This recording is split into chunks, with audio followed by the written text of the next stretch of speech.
They're so excited. For more details and information, check out kilruderyfestival.com, and tickets available from ticketgroup.ie or through their numerous outlets nationwide. You're really excited about that, aren't you? Shall we move on, ladies and gentlemen?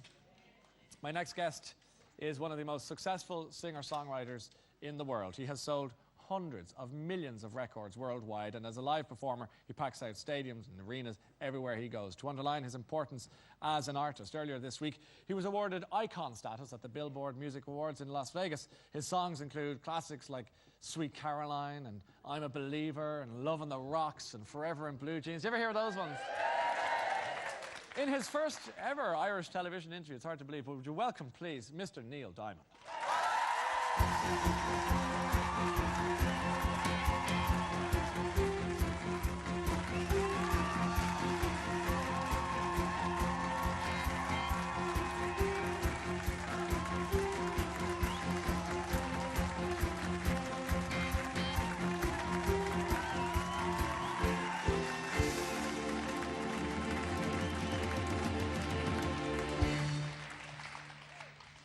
A low-key response to your arrival on the show there, Neil? I think everybody's depressed. I hope not. Not anymore. Welcome to the show. Welcome back to Ireland. You're a regular visitor. Well, thank you so much for having me. Is it the case that I could have introduced you in another life as Dr. Neil Diamond? Well, I tried. I really wanted to be a doctor. I was good at science from the time I was a kid. I had my own microscope, and I tried all kinds of things. I thought I was going to be a doctor because of my affinity for science, but music came along. Yeah. It took precedence. It wiped everything out of the way.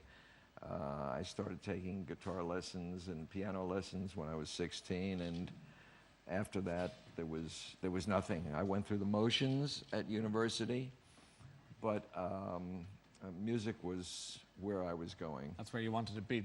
The Brill Building is, we talk about icons, it's an iconic place. Just remind people who don't know what it was and what you were doing there.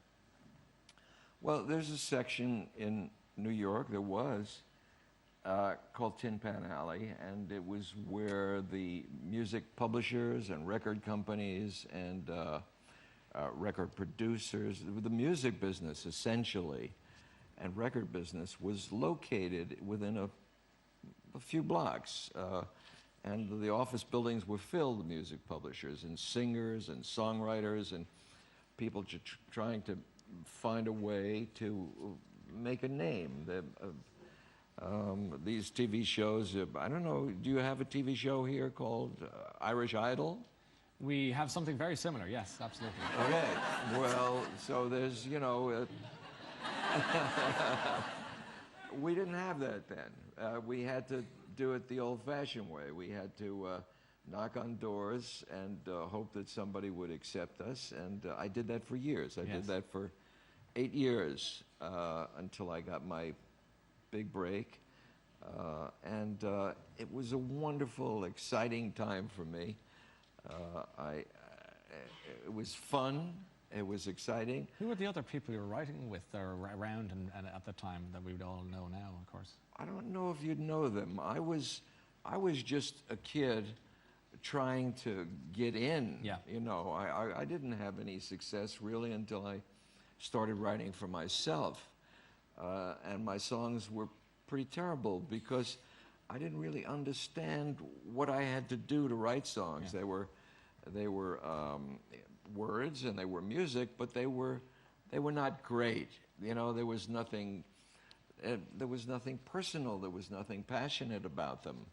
And it wasn't until I was desperate at the very last moment of my travels and prayers and hopes that I finally got to understand what I had to do to write good music, and that was basically to put myself as a human being into the music.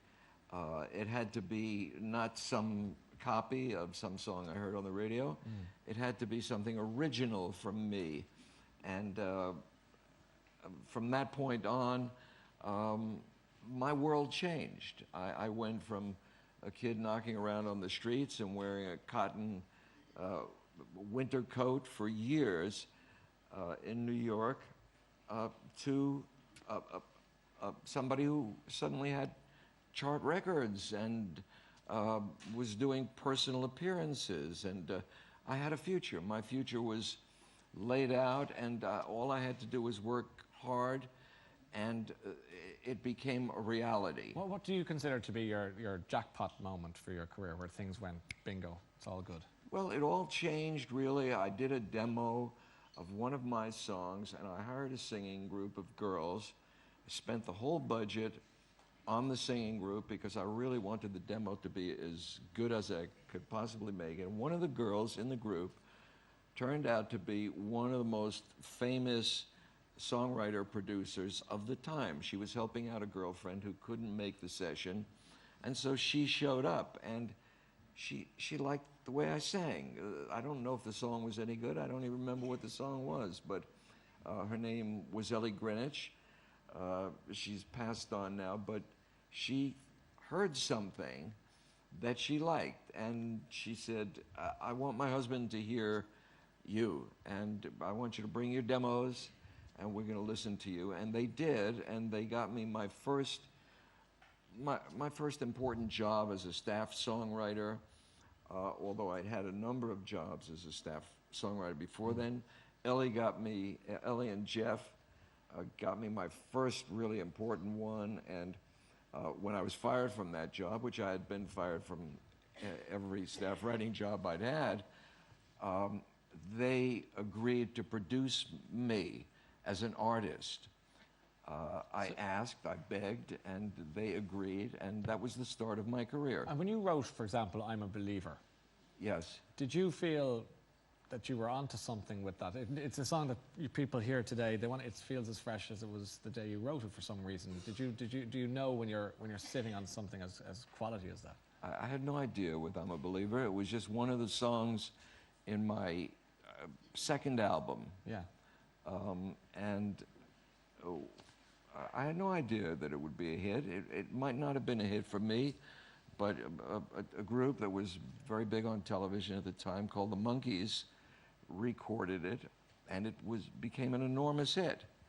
And suddenly I had just had my first hit, a record called Cherry Cherry. Yes. And then the Monkees came out with I'm a Believer, and I was a hot commodity. Yes. I was a singer and a songwriter for myself, as well as a writer for someone else. But I had no idea that it would do what it did. Would it be a little forward to ask you to maybe give us a few bars of that while you're here? I mean, I think the audience would love to.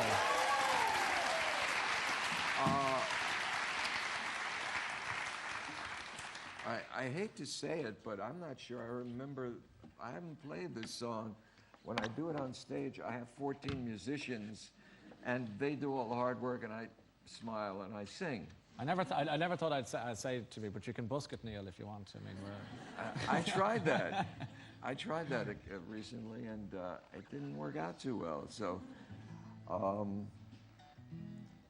thought love was only true in fairy tales and for someone else, but not for me.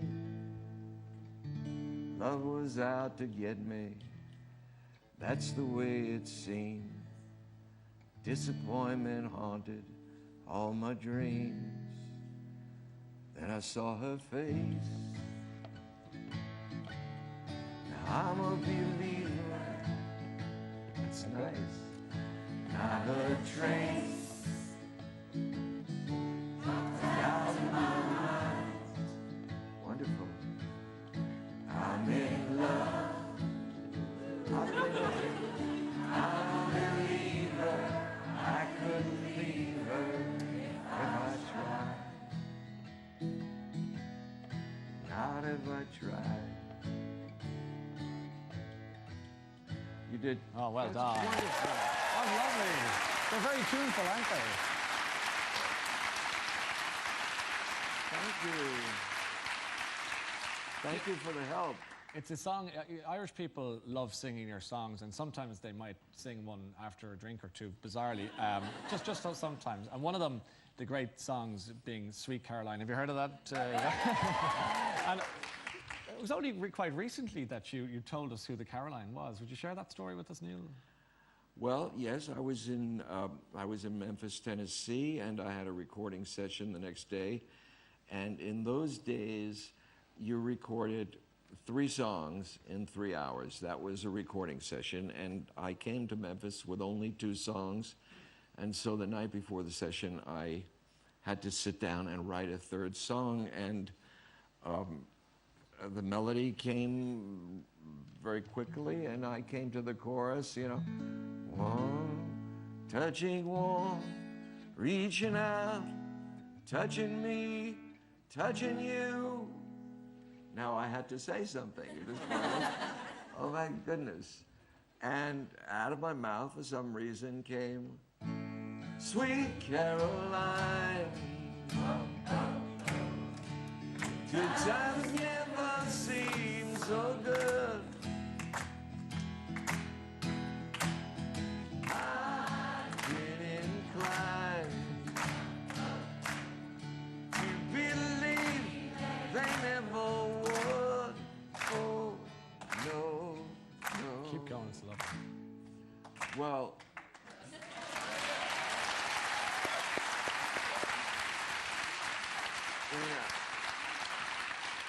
in a million years, when I wrote that song, and I do remember writing it, it's one of the few songs I do remember writing, I never could have imagined that at some point in the future I would do that song on a television show and 100 or 200 people would know the words and sing it along with me. Yeah. I wish I had you there.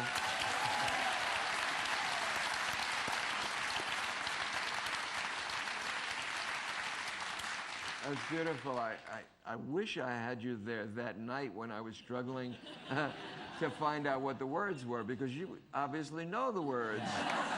And I didn't know them at all, so it would have been a big help, and I think we may have to travel together.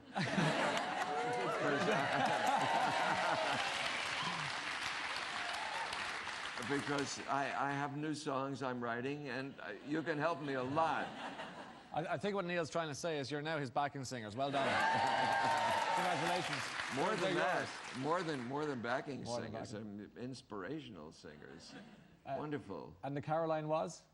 The Caroline was Caroline Kennedy. And it was a picture that I had in my mind of a little girl with her horse, and I think her horse was named,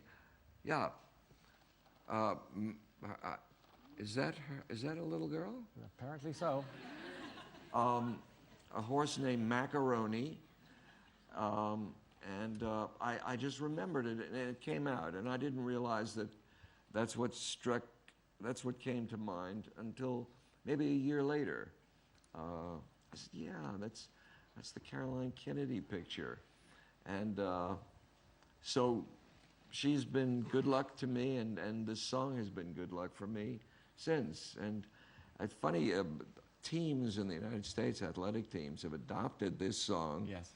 as their song because I guess they think it's lucky too, and it has been. Yeah, well, it's one of those songs that has survived the test of time. Other songs that we'd love to hear like, elements of, I don't know if people in the audience, what song do that?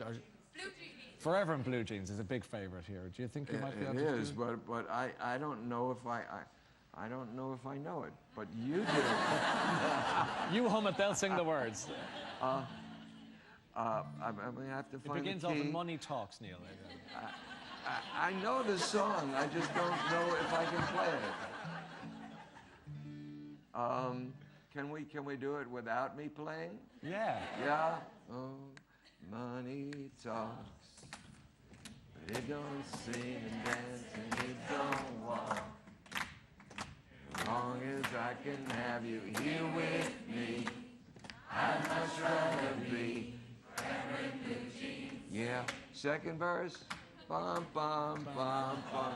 Honey is sweet, but it ain't nothing next to baby's treat.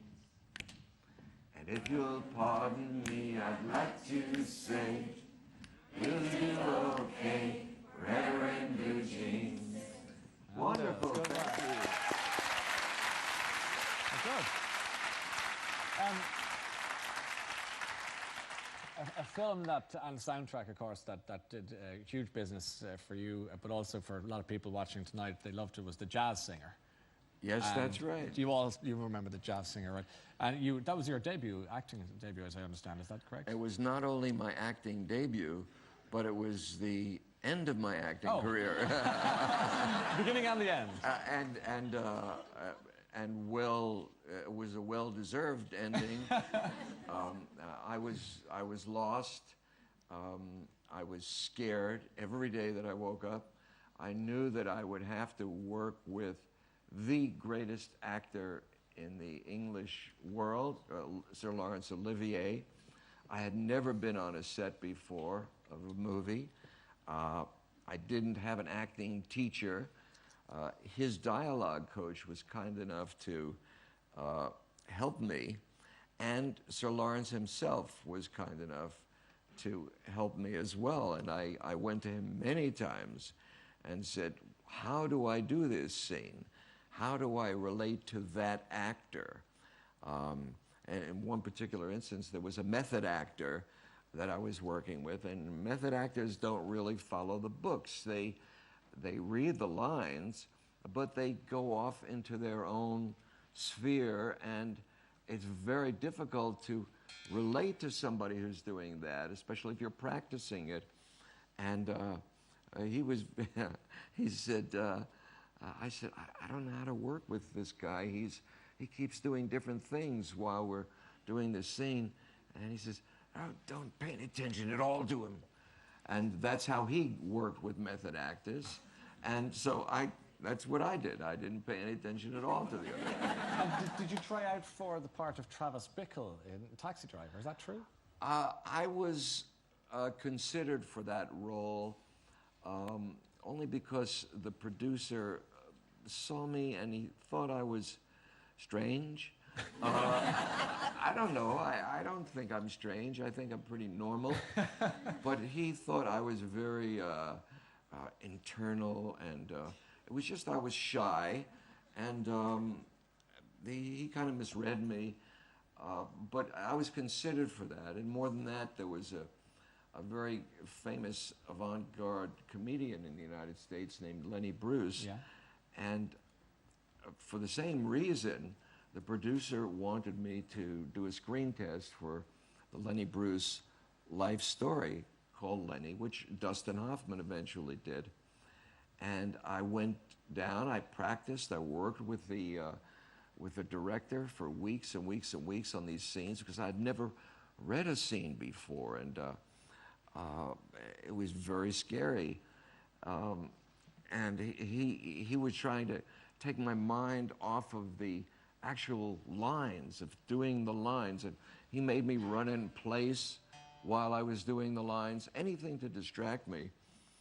And I finally did it that day. There were 3 scenes we did before lunch. I was scared to death, and I realized after doing the first scene that Lenny Bruce's mother was in the studio watching me do the scene. And Lenny Bruce had been dead from an overdose of drugs, and that really scared me. His mom was watching me, and I was very, very depressed. When we took a break for lunch, I went into my camper, and I have a guitar there, and I started picking, and I just didn't know what to do. And so before I knew it, a song occurred to me, and it seemed to vent my fears, and my whole life passed before my eyes. LA's fine, the sun shines most of the time, and the feeling's laid back. And I began writing I Am, I Said, and I felt good again. Not good about the screen test, but good about being able to express myself. And I wrote most of the melody to I Am, I Said in that 1 hour of lunch break. I wrote the title and some of the words. And to me, it was a breakthrough for me, because I'd never written a song like that really expressed my deepest fears. Am I worthy? Am I a worthy person? Because I certainly wasn't worthy to do the acting part. Would you like to? You've just teased us there now, Neil. I mean, we're really enjoying that. Well, keep going. It's our last piece of music we'll hear from you, so give it a bit of welly there and enjoy.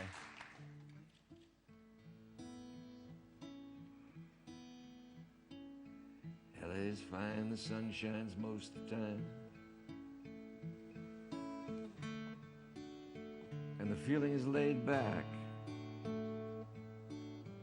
Palm trees grow and rents are low, but you know I keep thinking about making my way back. Well, I'm New York City born and raised, but nowadays I'm lost between two shores.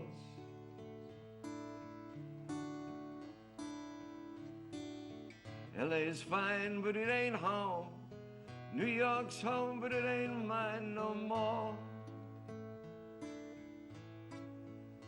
I am, I said, to no one there, and no one heard, not even the chair. I am, I cried, I am, said I, and I am lost, and I can even say why. Leaving me lonely still. Beautiful. That was lovely. Thank you. Thank you. Thank you.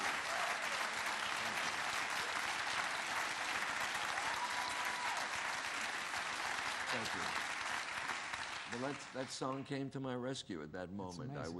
I couldn't have been more adrift in a sea of self-doubt and fear at that moment, and this song came along like a lifeboat and saved me. When you play, you'll be playing the Aviva Stadium in Dublin in June. Will you play all the hits, or can we expect to see all those wonderful songs one after another? Yes, like I want to play. I want to play all the classic music. I want to. I want to do all the songs that people love. I'm not getting any younger. I don't know how long I can do this, and I want to give as much as I possibly can now, while I have a voice, while I have the passion and the energy for it. It's been a real pleasure and an honor to have you sitting here singing with us, and as you can hear from the audience, they're very pleased to see you. Thanks for coming and good luck. Neil Diamond. Neil Diamond. Thank you so much. Wow. Thank you. Neil Diamond.